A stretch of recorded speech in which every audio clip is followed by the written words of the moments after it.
Halo,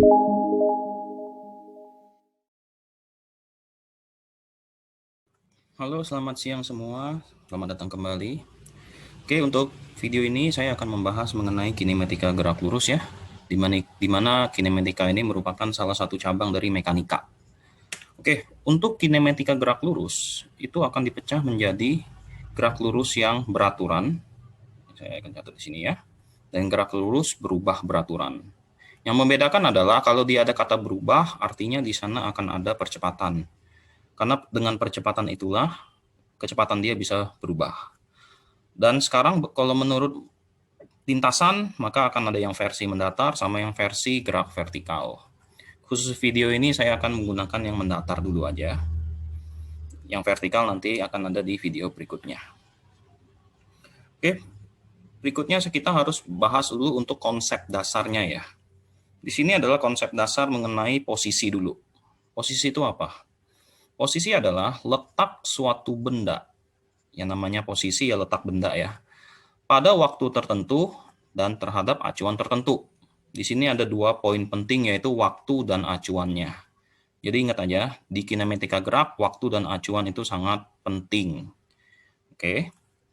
Kalau gerak artinya ada perubahan posisi suatu benda pasti.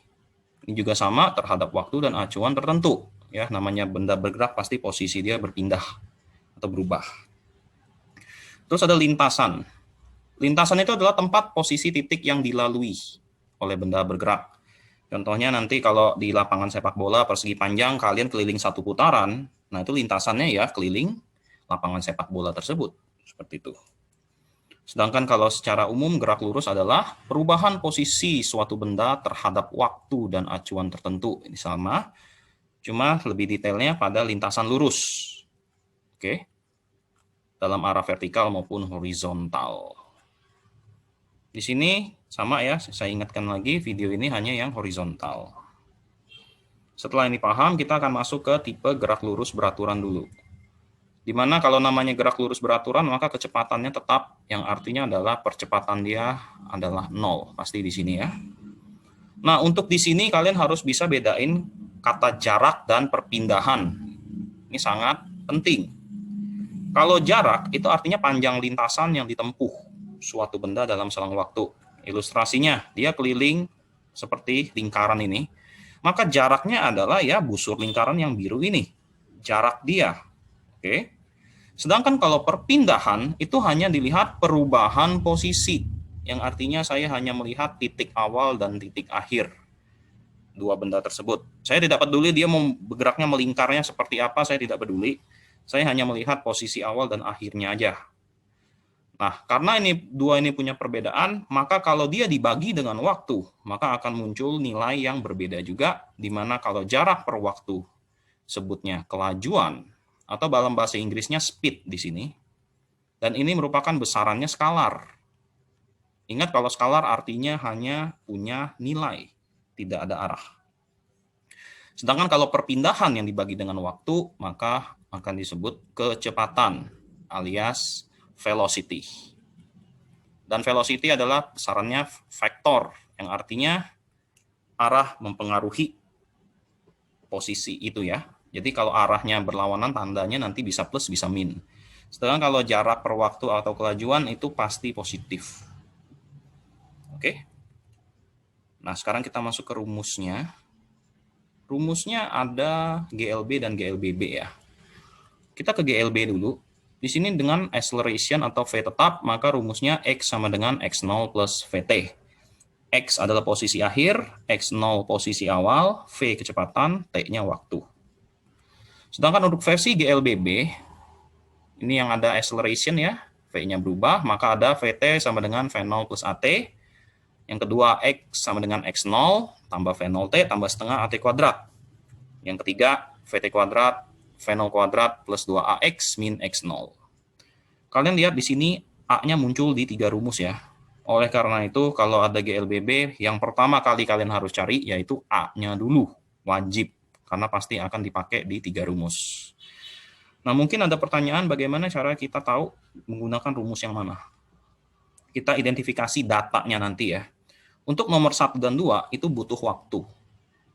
Sedangkan untuk nomor 3, saya butuh posisi lengkap. Oke.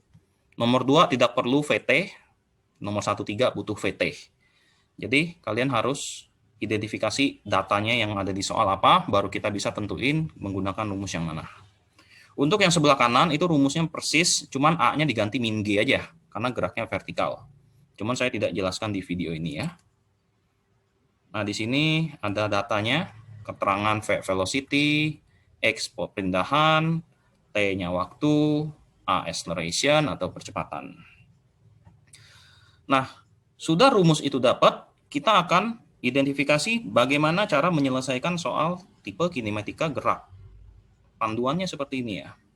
Pertama, kalian harus tetapin dulu acuannya. Nomor 1, ini sangat penting kalau bendanya ada 2. Kalau bendanya sampai ada 2, ini acuannya kalian harus tentukan dulu siapa bendanya ya. Kalau sudah acuan ditetapkan, kita ke nomor 2. Kalau dia susul-menyusul atau kejar-mengejar, nah ini pasti bendanya 2 kan. Kalau susul-susulan atau kejar-mengejar, maka ingat, kalau mereka ketemu, maka mereka akan bertemu di tempat yang sama berdasarkan acuan yang ditetapkan. Ya, mereka jadi akan ketemu di jarak berapa meter dari acuan yang kalian tetapin di statement pertama.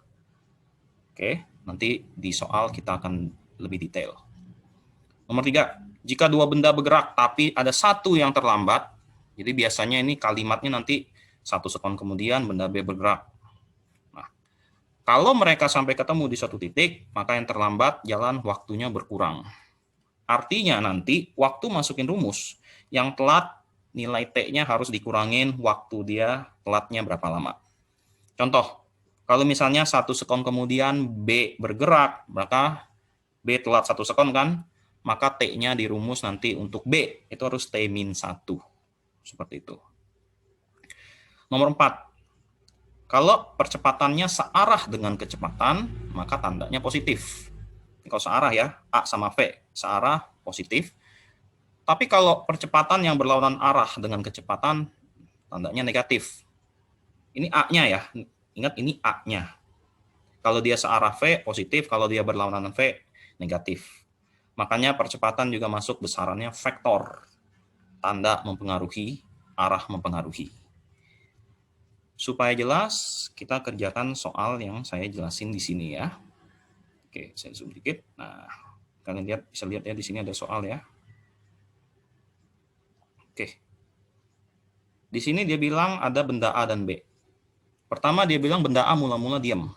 Maka di sini saya tahu untuk yang A, V0-nya 0. Diam kan dia bilang. Pertama itu, bergerak dari titik P ke Q melalui lintasan lurus dipercepat. A-nya positif ini. Dengan percepatan 5 meter per second kuadrat. Ini acceleration-nya untuk si A ya. Kalimat kedua, pada saat yang bersamaan. Kalimat ini menunjukkan waktunya tidak ada yang telat. Yang artinya di B nanti, kalau anggap TA-nya itu T, maka TB-nya juga dianggap sebagai T. Seperti itu. Oke, tapi dia geraknya dari titik Q. Beda posisi dong bergeraknya. Makanya itu tadi saya bilang, acuan awalnya kalian harus tentuin dulu. Di sini V0-nya adalah 10 meter per second untuk yang B, dipercepat dengan acceleration-nya 1 meter per second kuadrat, searah dengan A. Berarti kalau A-nya nanti ke kanan, maka acceleration B juga ke kanan. Yang artinya, dua benda ini saling susul-menyusul, karena arahnya searah ya. Ini susul-menyusul nih kasusnya. Terus katanya kalau jarak PQ 100 meter, kapan dan di mana benda A akan menyusul benda B. Oke, di sini saya akan menggunakan acuannya sebagai titik A. Benda A ini saya anggap sebagai acuan, maka titiknya 0 meter. Ingatnya gitu aja. Yang saya anggap sebagai acuan, maka posisinya pasti starting 0. Sehingga untuk X0 yang B, posisinya 100 meter. Karena dia ada di titik Q. Di A titik P, si yang B ada titik Q, kan 100 meter. Seperti itu. Supaya jelas, coba kita gambar ilustrasinya ya. Ini benda A, ini benda B. Ya. Terus di sini dia bergerak, saya anggap ini titik P, ini titik Q, di mana mereka terpisah sebesar 100 meter. Ingat, acuan saya si A ya, berarti titik A sebagai acuan. Si A geraknya ke kanan, si B juga geraknya ke kanan. Oke. Percepatan dia si A juga ke kanan, ini juga B-nya ke kanan. Kapan dan di mana benda A akan menyusul benda B? Mungkin kalian bertanya, kenapa ini tahu bahwa pasti A-nya menyusul benda B? Melihatnya dari mana? Dari data ini kalian bisa tahu bagaimana tahunya A pasti nyusul B dari acceleration A ini, guys. Ingat, A yang lebih gede pasti bisa nyusul A yang lebih kecil. Pasti akan menyusul. Ya. Karena A-nya yang di benda A5, B-nya cuma 1, maka A pasti nyusul B kalau dia posisi A-nya di belakang. Fix pasti akan menyusul. Oke, sekarang kita hitung.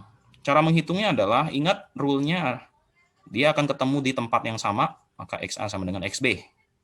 Rumus yang kita gunakan adalah yang X0, V0T tambah setengah AT kuadrat. Kenapa pakai yang ini? Ada acceleration. Kalau nggak ada acceleration, maka setengah AT kuadratnya hilangkan saja, karena A-nya 0. Ini juga sama, V0T tambah setengah AT kuadrat ya, karena ini juga ada acceleration. Kita masukkan data, acuan di A berarti X0-nya 0, V0-nya 0 kali T, ini punya A ya, tambah setengah, acceleration 5 dikali T kuadrat. Gitu.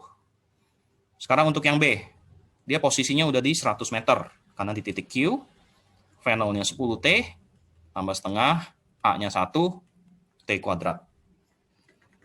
Nah, untuk sebelah kiri yang tersisa hanya 5/2 T kuadrat ya, karena 0 tambah 0T habis. Sebelah kanan sisanya 100 tambah 10T tambah setengah T kuadrat. Sampai sini kita akan gunakan persamaan kuadrat untuk mencari T. Caranya buang semua data ini ke sebelah kiri. Maka yang T kuadrat akan dapat 2T kuadrat, karena 5/2 kurang 1/2 itu 4/2, alias 2. 10T pindah kiri, min 10T, 100 pindah kiri, min 100, sama dengan 0. Di sini kalian bagi dengan 2 aja, supaya kita gampang untuk memfaktorkan. Oke, cara faktornya ingat, ujung-ujung hasil kali, tengahnya hasil jumlah, pikirkan 2 angka. Ini di SMP ya. Di sini nanti kalian akan dapatnya min 10 sama plus 5. Karena kalau kalian lihat, min 10 kali 5, min 50. Min 10 tambah 5, min 5. Sehingga di sini dapat T-nya 10 second, dan T-nya 5 second. Sorry, min 5 ya. Kita logika. Waktu mungkin negatif, tidak mungkin negatif, sehingga jawaban ini tidak memenuhi, maka jawaban finalnya adalah 10 second. Atau kalau kita tulis secara kalimat, ya, maka A menyusul B setelah mereka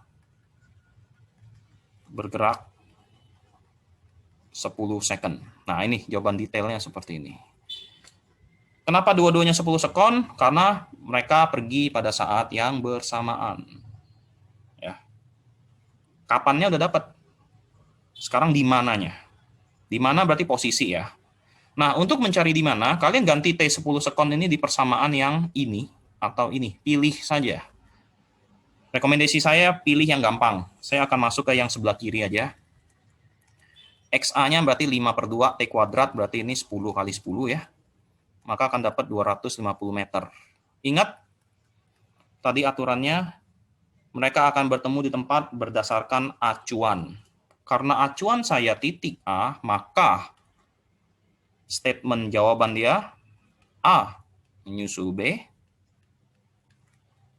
pada posisi 250 meter dari A. Nah, ini kalimat dari A-nya ini yang penting. Karena itu patokan dari acuan kita yang A. Kalau pertanyaan dia dari yang B-nya berapa, maka kalian harus kurangin 100 alias 150. Ya. Jadi kalau misalnya tadi T 10 second kalian masukin sebelah kanan, itu pasti akan mendapatkan hasil tetap 250. Cuman ingat, itu bukan berarti dari B ya.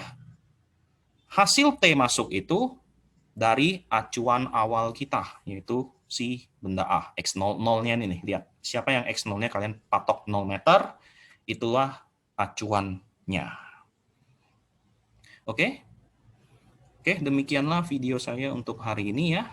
Terima kasih sudah menonton. Sampai jumpa lagi di video berikutnya. Selamat siang dan thank you.